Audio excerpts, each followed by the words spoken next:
update terbaru. Tulis outdoor. Jom kita buka.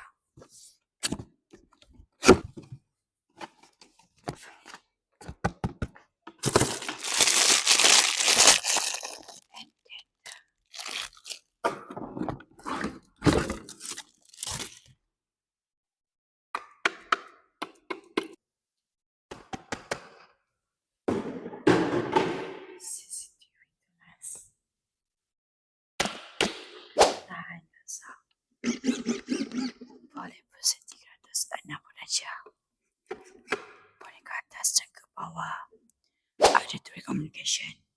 Ada alarm. Ada motion taking. Dan juga ada night version. Siapa bertengah saya akan dapat kita penuh. Ada percuma, free gift dan juga waranti selama 1 tahun. Jadi siapa yang nak dapatkan saya punya CCTV ni, bagi dekat saya punya beg kuning ataupun jangan live saya sekarang. Swipe up.